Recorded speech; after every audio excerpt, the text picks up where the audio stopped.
On a desolate plain near the Peruvian Andes is evidence that thousands of years ago, man may have known how to fly.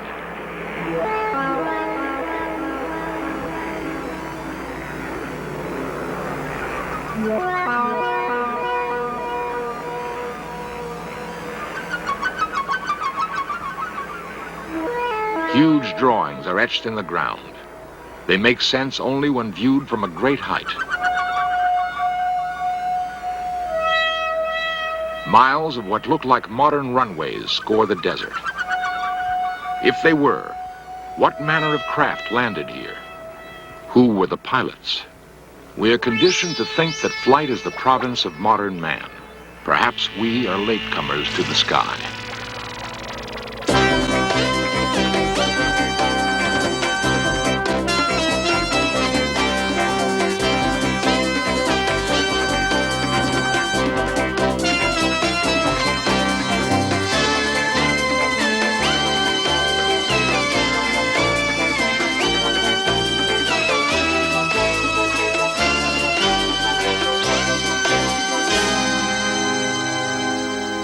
To this day, the lines at Nazca have not been fully explained. How were they used? And by whom?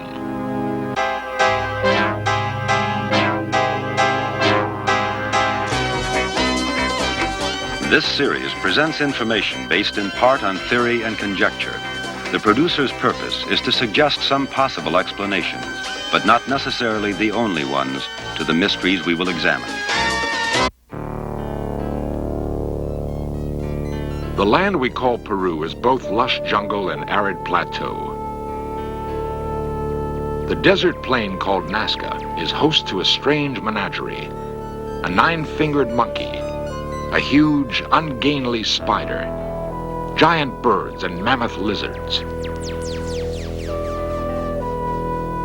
They are cut into the dry earth, visible only from the sky. Often, as we pursue our studies of ancient civilizations, we're tantalized by discoveries that don't seem to fit our comfortable notions about the past. Some of these discoveries suggest that early man knew a great deal more about flight than we once thought possible. There are no written records to guide us as we go in search of man's dream of flight, but there are remarkable clues to be found in legend and in monuments of earth and stone. Clues that suggest our remote ancestors were not strangers to the sky, that they may even have had help in realizing their dream.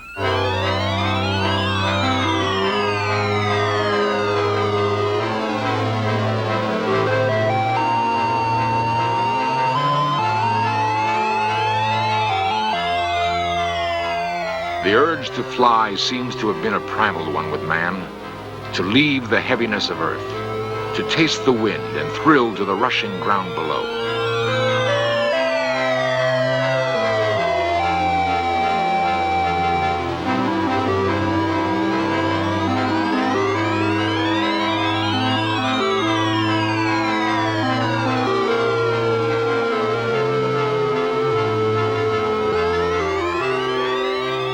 Every ancient culture known to us has legends of men who flew. For thousands of years, it has been thought that the tragic tale of Daedalus and his son Icarus was but a myth.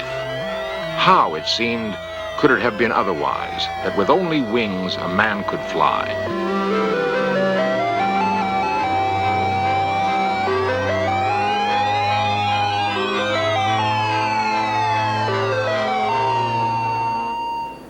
Daedalus and his son Icarus were said to live on Crete, center of ancient Mediterranean civilization.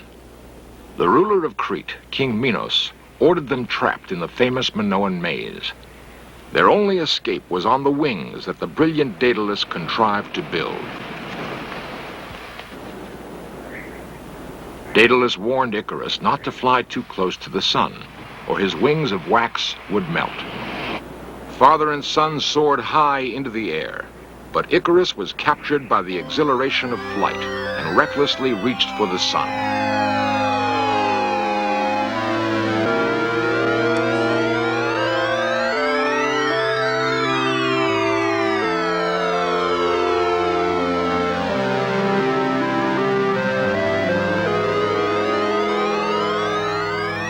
Icarus would pay dearly for his impetuous flight. His wings melted, and he plunged headlong into the Aegean Sea.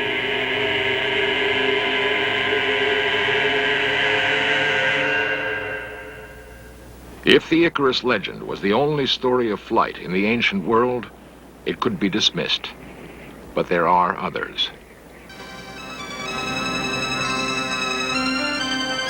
Long after the Minoan Golden Age, the city of Florence dominated the culture of the Mediterranean world. It was in Florence that one of the great minds of Renaissance Europe pondered the dream of flight. Leonardo da Vinci was a classic Renaissance man. For years, he was preoccupied with a flying machine of his own design. It had some of the features of the modern helicopter. One report has Leonardo testing his machine in 1505 by launching it from a hilltop above Florence. History does not record the results of that test. Before Leonardo was born, a structure called the Jantar Mantar was built in India. It was apparently an astronomical observatory. The complex arrangement of its architecture performed the functions of telescope and computer. With its help, the thinkers of India contemplated the stars. Ancient Indian chants contain one of the most detailed descriptions of a flying machine. The chants may have been flights of fancy, or they may have been the accounts of early journalists passing on something they had seen. In either case, the chants describe an airborne vehicle called Varana. A form of energy called Sidley made it possible for the machine to fly to distant stars. It is a curious fact that in some ways the ancient Indian observatory resembles a rocket gantry.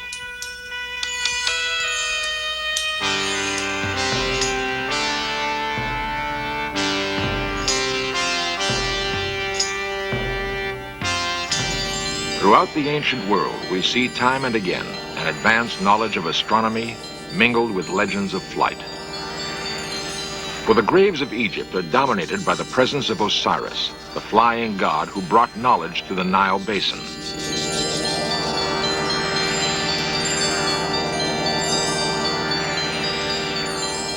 What inspired the ancient obsession with flight?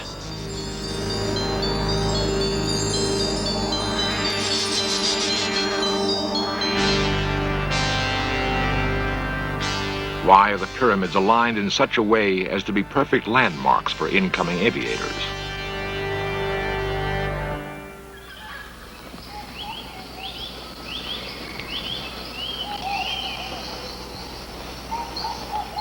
The thick jungle of Central America was once home for a remarkable people called Maya. Archaeologists believe they flourished in this region for 15 centuries. Then, quite suddenly, the Mayans vanished.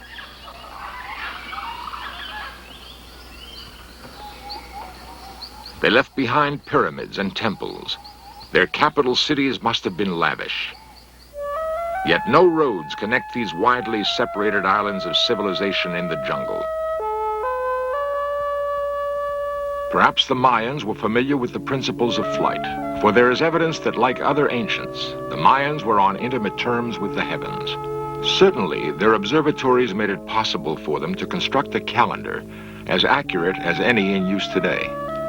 It makes us think that perhaps they, too, knew something of flight. It is 1911. Wilbur and Orville Wright are demonstrating their flying machine for the U.S. Army. Their solution to the problem of flight was to attach a wing shaped like a bird's to a primitive engine that burned oil.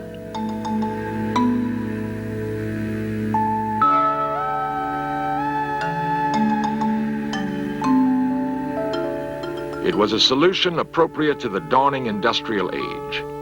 But was it the only solution?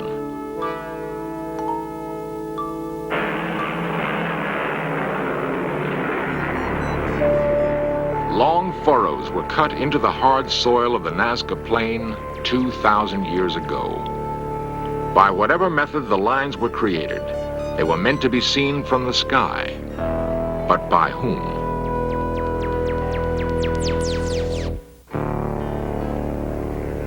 The Nazca Plain on the western shoulder of the Andes in the country we call Peru.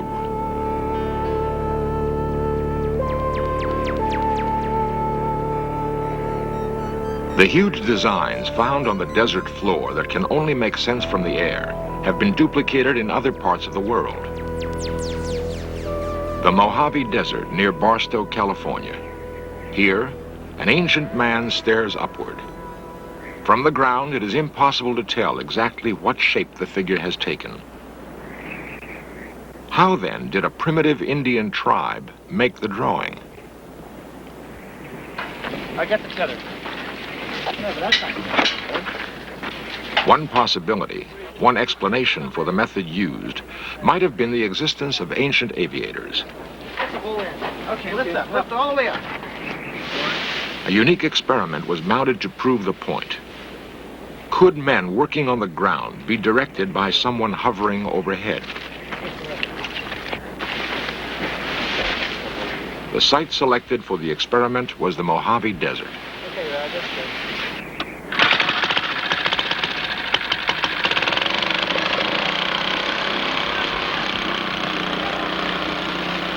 A hot air balloon was the choice for a flying platform.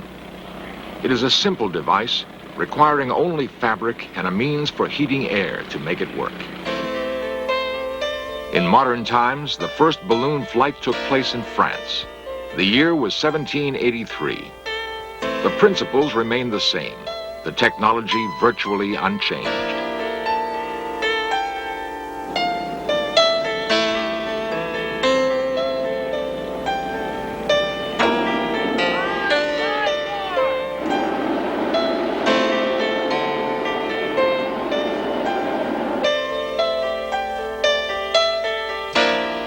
Then as now, there is a purity to balloon flight, an exhilaration undampened by the drone of engines or the blur of supersonic travel.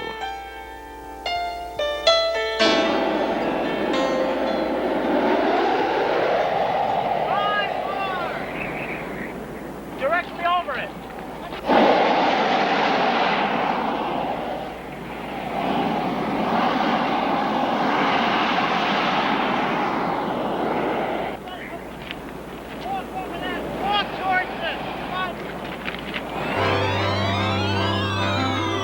Suddenly, from on high, it is possible to understand how a land drawing could have been directed from the air thousands of years ago.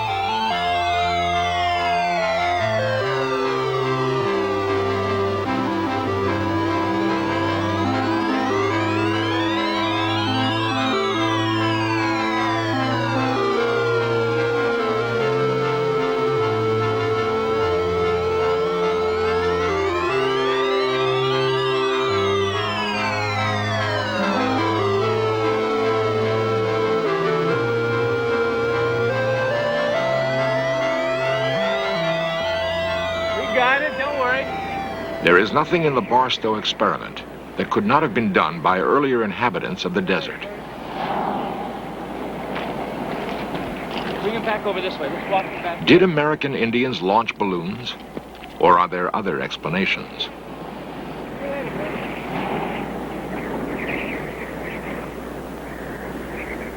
Dr. William Clulow, chief archaeologist at the University of California, Los Angeles, has spent many years studying the mythology of American Indians. One of the few important practitioners in a simple society like this is what we call the shaman. Many people would refer to it as the healer or the medicine man, but among the capacities of the shaman, we can number in many tribes the ability to take flights outside of his actual body. That is, he projects a part of his personality or his psyche outside of his body, goes beneath the earth, beneath the water, or into the heavens in order to secure some form of an intuitive statement about what is wrong in the society. And he performs healing and curing with the aid of the intuitions that he gets in these projected flights.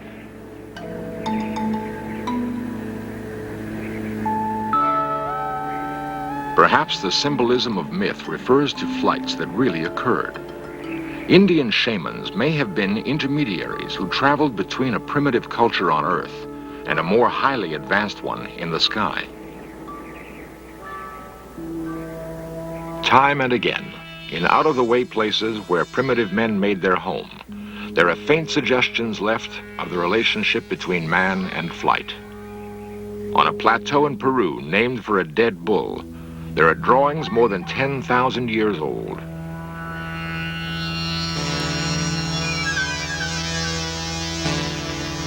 One interpretation placed on them is that they depict the ancients welcoming visitors from the sky. They might be dismissed if it were not for other signs in Peru. Finely engineered roads laid 1,000 years ago connected the mighty cities of the Inca Empire. But the Incas did not possess the wheel. Were these roads runways for another form of vehicle? An airborne vehicle? Is there a connection to flight in the circular ruin of Sacsayhuaman? The calendar ring of the Incas suggests an advanced knowledge of space and time, the kind of knowledge that might have led to ancient flight.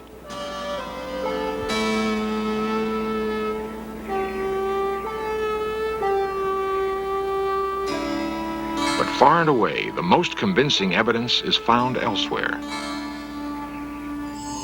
A fantastic collection housed in the National Museum of Aeronautics in Lima, Peru, suggests that this may be the case.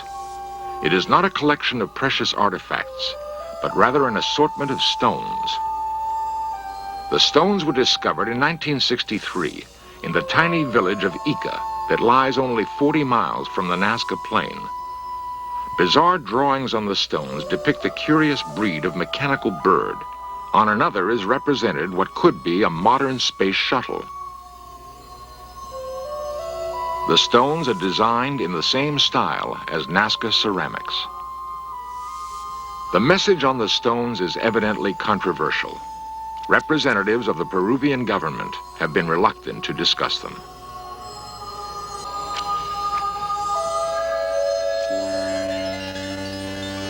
Golden icons, molded by primitive Indians in the highlands of Colombia, reinforce the notion that somewhere in man's past, the dream of flight was realized.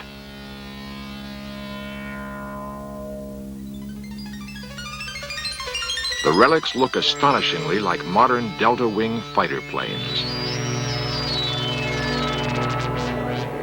Off the coast of Peru lies the Bay of Pisco. Inscribed on a hill is a 60-foot marker. It points inland on a direct line to the mysterious Nazca Plain.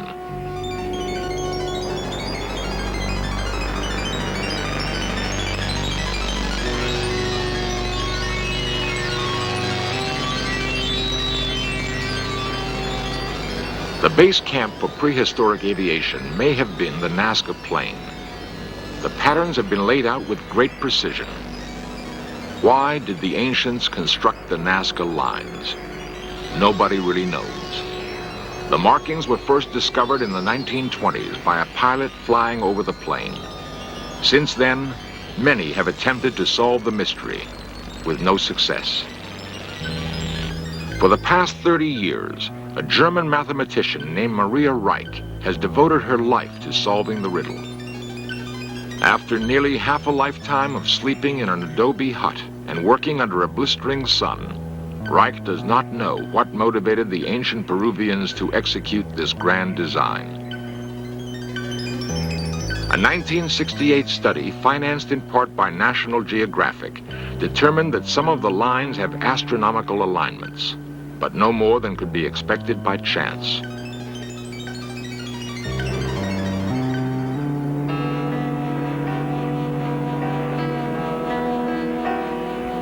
And yet, the lines seem to be pointing. Do they point the way to other outposts where ancient aviators once touched ground?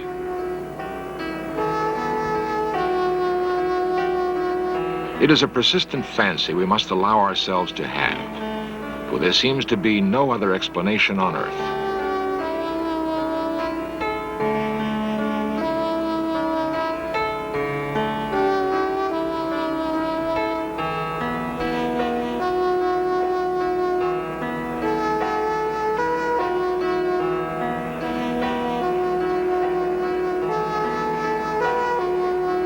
it is hard to shake the notion that here, on the plains of Nazca, there once flew ancient aviators.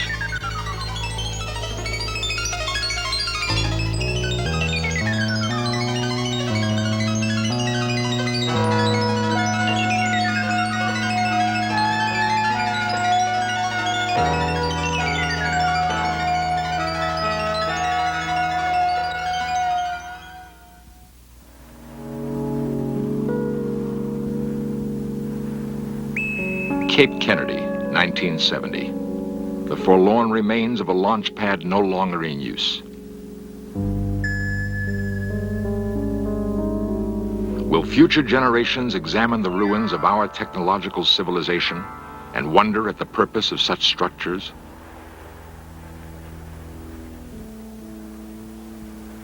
Will they understand the inner workings of radio telescopes or control towers and see them as evidence that in the 20th century, man was reaching out to the stars?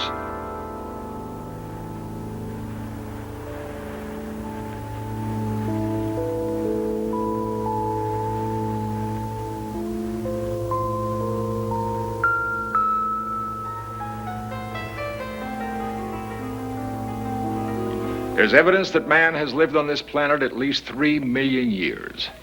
Were the inhabitants of other worlds idle all that time? Or were they, too, reaching for the stars, perhaps realizing their dream long before we could even speak it? And could it be that what it has taken us so long to do was merely to copy something we saw in our remote past? The answer may await us in the stars, a reunion of pupil with teacher. It's not so wild a dream.